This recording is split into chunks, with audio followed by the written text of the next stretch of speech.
Welcome to the Nonprofit Show. We are so glad that you are spending your Monday with us. That's right, Yes, Monday, yes. because Friday gets all the fun and Monday gets all the bad rap. So we're going to switch that mindset and make it positive.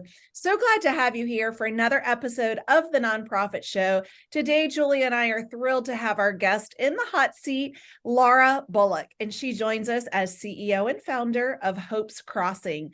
Laura's here to talk to us, and you're going to meet her, the nonprofit CEO, what it takes to lead women towards success. So stay with us. We have a couple of housekeeping items to take care of. But first of all, if you haven't met us yet, where the heck have you been? Just kidding. Julia Patrick is here, CEO of the American Nonprofit Academy. I say this all the time, but I'm so grateful, Julia, that you had this grandiose idea back in March of 2020 to create this platform. And I'm Jarrett Ransom, your nonprofit nerd, CEO of the Raven Group. Honored to serve alongside Julia day in and day out as the co-host of these episodes. So we've produced nearly 800 episodes coming up soon, thanks to our amazing sponsors that allow us these unscripted opportunities. So a huge shout out to Bloomerang, American Nonprofit Academy, your part-time controller, nonprofit thought leader, Fundraising Academy at National University, Staffing Boutique, Nonprofit Nerd, as well as Nonprofit Tech Talk. Again, thank you to these companies. They trusted us before we even quite knew what we were doing back in March of 2020, but many of them have actually been with us from the very beginning, and we're so grateful to have their ongoing support. And as I mentioned, so many episodes for you to go back and watch or rewatch or share. So you can find us on streaming broadcast platforms. You can find us on a podcast platform for those of you that are just purely auditory. And then the latest and greatest, as Julia grabs her smartphone, is you can download the app. So go ahead and queue up the Nonprofit Show wherever you choose to absorb, I'm going to use that word, all of this information, because there's so much free content and it's really, really solid. So again, thank you for joining us today. Our guest, we are so glad to have you here, Laura. Again, for those of you watching and listening, Laura Bulluck, CEO, founder, Hope's Crossing. Welcome, Laura. Thank you. Thank you so much. I'm glad to be here. Yeah, well, start us off, if you would. First of all, I love the logo. It's beautiful. Tell us a little bit about yourself, Laura, and a little bit about Hope's Crossing. Wonderful. I can certainly do that. And first, let me just say that that logo was a design from my husband. He thought that he knew all things Hope's Crossing and all things Laura Bulluck. And so he designed this and said, this is a representation of not only you, but the work you're going to do. So I often thank him for that. He's passed now, but the logo lives on and I love it and it works well. And it's really a nice brand and people tend to really resonate with it. But a little bit about myself. I am a native Phoenician. I've been here all my life, never left, and just absolutely love the Valley of the Sun. But I have to admit that this year I've decided that this summer is just too much. And so I'm going to be taking a page out of Jarrett's book, and I'm going to find me a winter place to enjoy. But as it comes to Hope's Crossing, this has been a passion of mine for quite some time. I've been really passionate about helping women become the best version of themselves for over 20 years. And finally in 2010, I was really not doing well medically. And, God has a way of putting you in a position where you can do nothing but listen to him. And so I got strict orders that the project I was working on, that I needed to implement that. And that was Hope's Crossing. And so in 2010, I was very obedient and I launched Hope's Crossing, not really sure, how this thing was going to be working and what I would be doing. And I just thought all the magic would happen organically. And we are serving women in the Valley of the Sun, all women 18 years and older, and helping them really become the best version of who they're designed to be. Wonderful.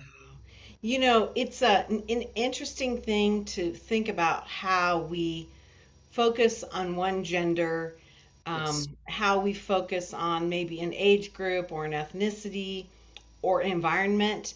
Mhm. And And that can be a hard sell, but talk to us about drilling down into this mission. You know, you as a founder, your founder story, I'm always fascinated by those. How did you narrow this down, or did you, or what does that look like for figuring out what that mission is for Hope's Crossing? Well, it was interesting because, first of all, I'm a woman, if you didn't know that. And so it can be an expert on me, right? I know all things me. And so I really felt that the things I experience and the feelings I have, the difficulties, the hardships, every woman has to be having that similar experience at some degree. So I felt like women was my secret sauce. Like I knew that I can relate to that, I can comprehend it, I can translate it, and therefore I can teach to it, right? So that was really the idea around this narrow focus of women. But even more importantly, and I'm sure all the women listening will celebrate this with me, we really are the backbone to families, Yeah. and we're the backbone to communities. And if we are not whole and healthy, everything starts to crumble. And so I felt like being a woman, not only could I relate to them, but I knew how important it was for me and my family. And I know that that's the same experience that's happening with other families. And so women were key. And it was important that we are healthy emotionally and physically and mentally. But then there's skills that we need to have to ensure that our families can really operate and be contributing to a community. So that mission of women 18 years and older really struck me as the right place. But then even more of the experience that I was having, there's a lot of women that I had been connecting with that had either been incarcerated or had direct connections and impactful connections to people that had been incarcerated. And so it was important to me that we deal with that issue, not just that they had been incarcerated, but what led them to that. And so that backstory is always the vital piece that we have to understand. And that was a journey that I started, which is to really understand, how do women get to this place? Because it's not just a natural thing for it to happen. There had to be some contributing factors, and we had to make sure we understood those things to even be able to begin to help them. Wow. And that is so commendable. And, I feel so fortunate, Laura, because I've had the opportunity to learn about you, your organization, the services that you provide. It's definitely a niche audience. So I appreciate that. You talked about take 10 and begin. And I'm curious if you can tell us what that means, because that sounds like code for something. It is code for something. And it's interesting because you can take code and make it so scientific, and it's, and you're so strategic, and, you put all of this wonderful stuff in there, right? All of this fancy corporate kind of stuff. But really, it is just, you have to take a moment. You can say 10 minutes, 10 days, 10 weeks, 10 hours. But I think about 10 as a good number to really help us get everything under control. So if we're trying to slow our minds down because the mind is racing, 10 is a good number. If you're trying to connect with women to really, settle in, 10's a good number. And so take 10 and begin says, look, we know that there are so many things that are happening in your life right now. But when women come to our organization for support, first thing we do is we take 10 deep breaths. Nice. And we take them very slowly, we take them very intentionally, and we take them very purposefully. And so take 10 is just that moment to say, I'm going to put everything else aside. It's all about me. And then we're going to start doing whatever work we're going to start doing. So take 10 and begin was really just a way for us to just settle everything in our spirit, settle everything in our heart, settle everything in our minds. And then let's commit to this great work that we're going to be doing. And it's all about healing and transformation. And we can't do that if our minds are racing, our hearts are racing, our spirit is all up in a turmoil.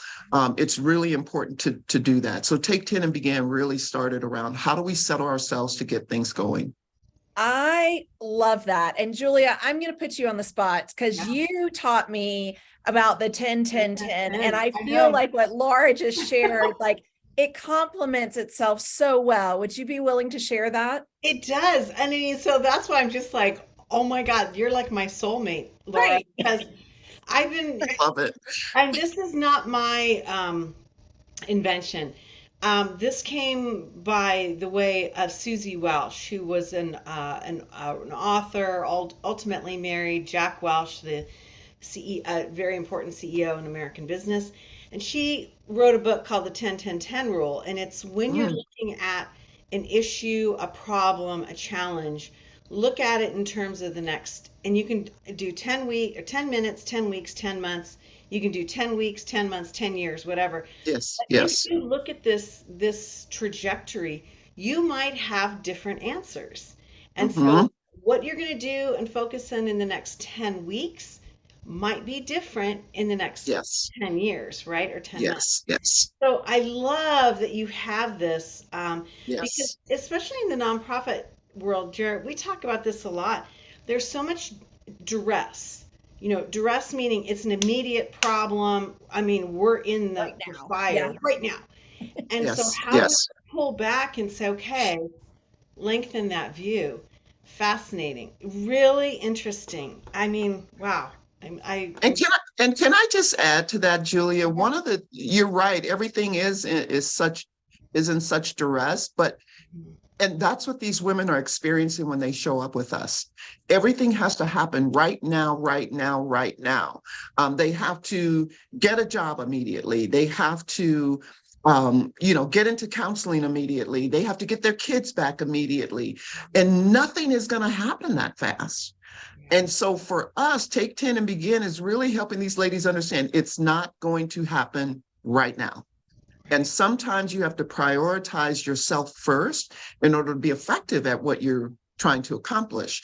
And so that we tell them to park the stress at the door, Mhm. park the sense of urgency at the door, because we're not going to fix it quickly. It didn't happen quickly, and it's not going to be fixed quickly. That's so honest. And I've got to ask you another honest question. And Sure. this is, we ask the question, how do you build support for your nonprofit? But it's really code for how do you get white people that have no understanding or supposedly no understanding of Mhm. incarceration and tend to think of it as these people did this to themselves. I can help out in other areas for other things. How do you build engagement in your nonprofit for somebody who might not understand this and dare I say needs to be re-educated? Like, what does Sure. it look like? You know, um, you're absolutely right. When they think about it, and I always start out my conversation with people about our organization, is this is not a sexy topic. Right. Yeah. It's not sexy. It's not fun. It's Yeah. not going to be happy dance. It's none of that. I'm going to pull on your heartstrings. I'm going to connect you to their stories, and I'm going to help you see why these women deserve another opportunity to get it right. If you think about, and it's not always about the outcome, which is prison is the outcome, right? Mm. You got to think about the journey. You got to think about how did they get here. And I love that Oprah Winfrey wrote a book with a doctor, and I can't remember his name right now, but the basic name of the book is What Happened to You? Mm. And so we everything about what we do is really attaching ourselves to their story. So Wow. when I work with these individuals and work with these ladies and learn about their stories, those stories are what I use to connect to people. Because although these women have been in prison, they may have been, and I'm going to be honest with you, I have never seen so much childhood molestation in my life. Everybody can relate to that in some way. Mhm. Some type of abuse, whether it's verbal abuse, physical abuse, mental abuse, there's been some type of rejection, abandonment. Those words are not very specific to a population of people. Those are universal terms. Yeah. We all know those emotions. We know those stories. We know those feelings. And so when I'm trying to build support with community, I talk about those things that they can relate to And oh yeah, by the way, it ended up for this person in prison, but it's not her story. It's not her story. I can't heal her prison stay. But what we can heal is all of those emotional impacts that they have. And I call it the seed of trauma. If we can look at the seed of trauma, what planted this traumatic experience for these individuals, that's how you make the connection. And so, as you can imagine, I do a lot of talking. I do a lot of outreach and community engagement.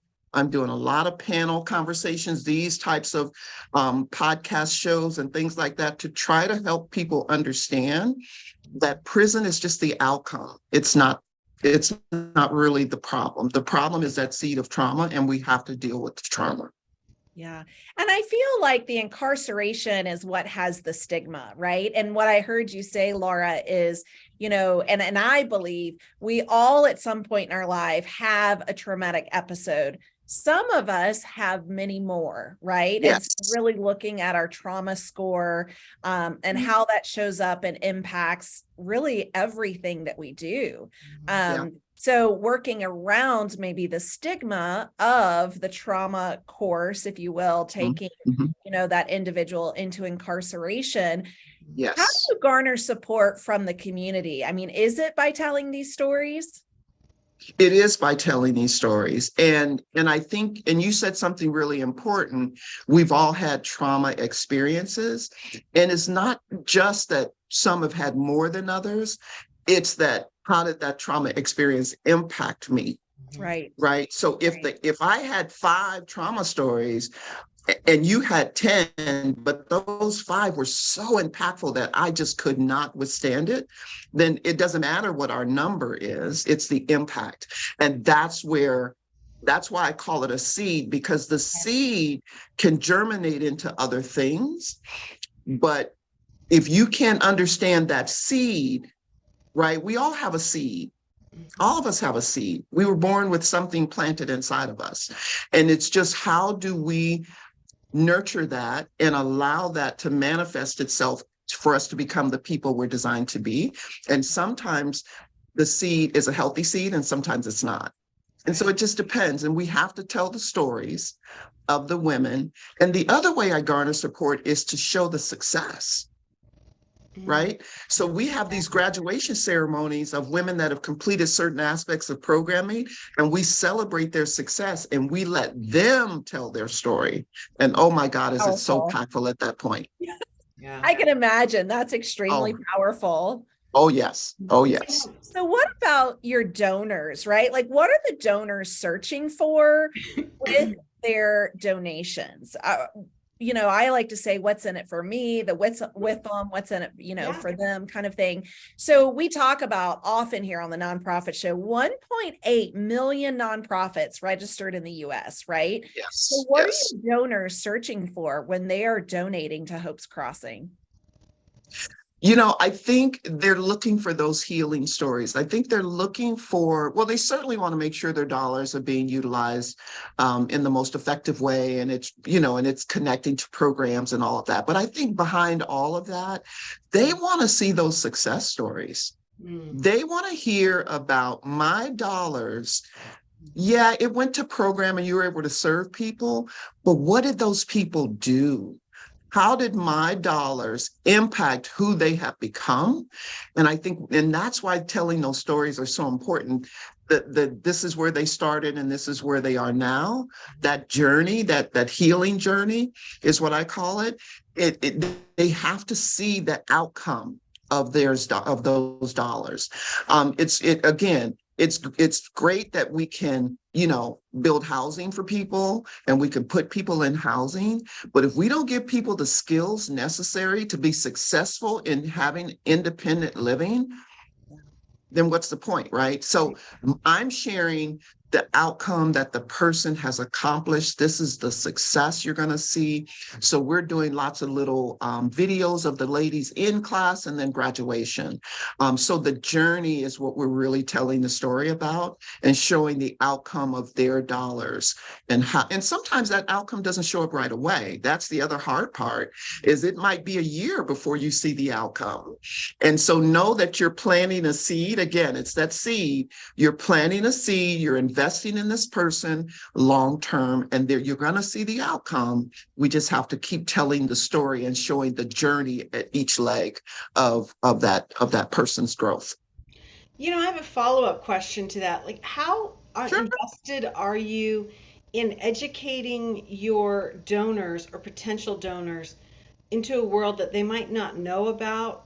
Like, how do you tell that impact with hope, and also drill down a little bit to the scientific aspect, or the, you know, the more brass tacks of it, the metrics and the data? So we're definitely keeping all kinds of measurements. There's data captured every step of the way, of course, and we're sharing that data in newsletters and all types of events that we have going on. And that data is, you know, pushed out throughout the community. We connect ourselves to other data points that are out there about the number of women in prison, and are those numbers going up or down? We show the recidivism rate of women in our program and how effective that program is. But we do it through a lot of events where we, again, tell the story. So we have an event coming up, and one of the things in this event is we talk about the young lady's little black dress story, right? Because we all have a little black dress. Yeah. These women do not. So we're telling the story for these women to get to that little black dress, but we tell it inside of this campaign that we have called the Little Black Dress Initiative. And so everything is connected to those stories and the outcomes of these women and the journey that they're on. And those journeys, again, can be short for some, long for most, depending on how many traumas they've experienced and how impactful those traumas were. And it's one of those things that you just have to keep telling the story, plus showing the data and connecting all the points together. It's fascinating. Yeah. And I'm so like, did it Hope's Crossing form in 2010? Was that the first year? Yes. Okay. All Yes. right. And What so a it's been timeline. every year, it's just been, you know, it's been a challenge. You know, nonprofit world, it's a challenge always, but we've been very blessed to sustain ourselves, to keep connecting to people that are really invested in the work that we're doing and really passionate about, you know, the work and the impact of the work. And I think what happens is people really relate to these stories, and that's why these stories are so important. I had a young lady tell me the other day, you know, I was a single mom and I know how hard it is for single moms. So can I talk to you a little bit more later about what you do? And I said, absolutely. So they're connecting to those stories, and it relates, and they're really connecting, and it's relative to them. And so that's the way that it happens, and it's a beautiful thing. Yeah. wow. Laura, I'm curious, what does your next 12 months look like? Or maybe I should say 10, right? What does your next 12 months look like? 10, right, 10. Well, there's lots of growth in our future. It's already happening.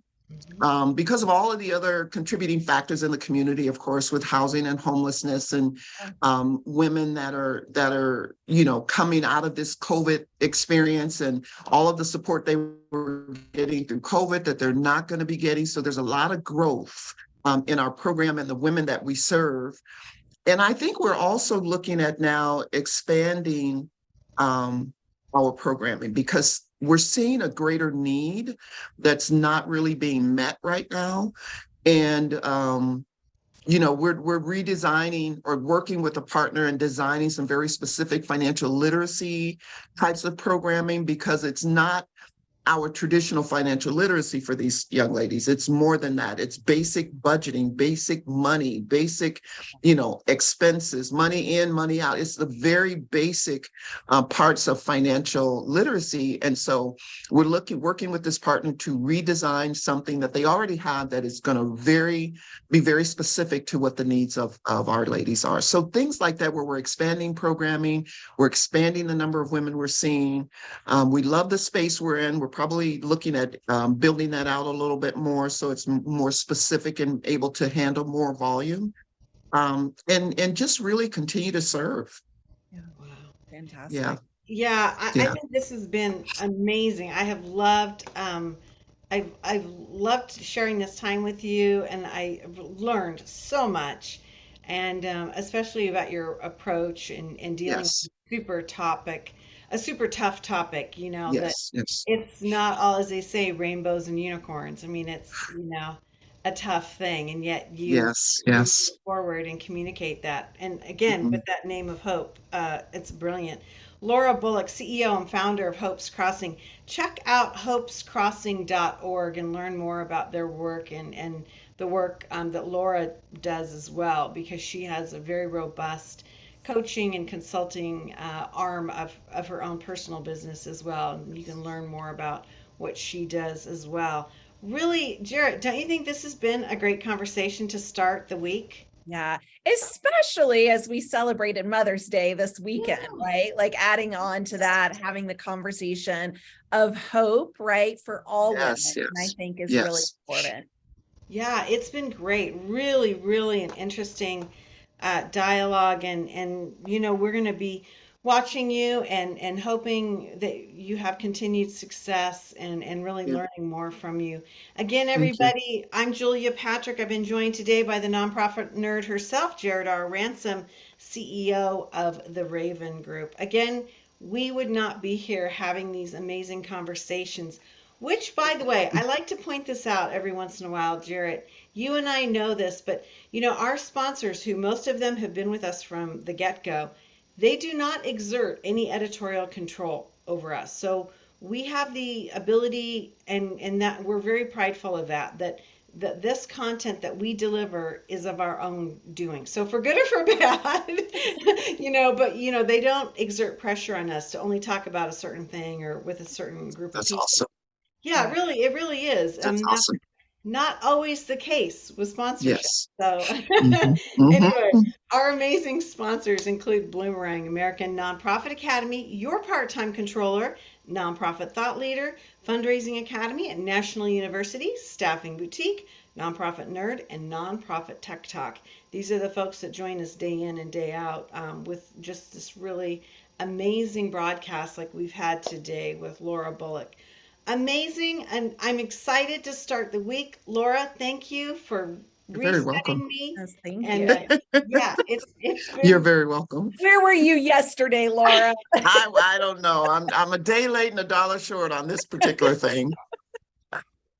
oh my God. Well, if you weren't with us in the green room chatter, I confessed I was grumpy yesterday. And so Laura needed to meet me about 24 hours ago, but that's another Yes, story. We're all good. We're all reset because you're today always is set. Monday. So Monday, Yes. it's a brand new day. Yeah. hey, everybody, That's as right. every episode comes to a conclusion, we like to share our heartfelt thought, and that is to stay well so Mm, you can do well. See you back here tomorrow. yes, Laura, thank that's you so awesome. much.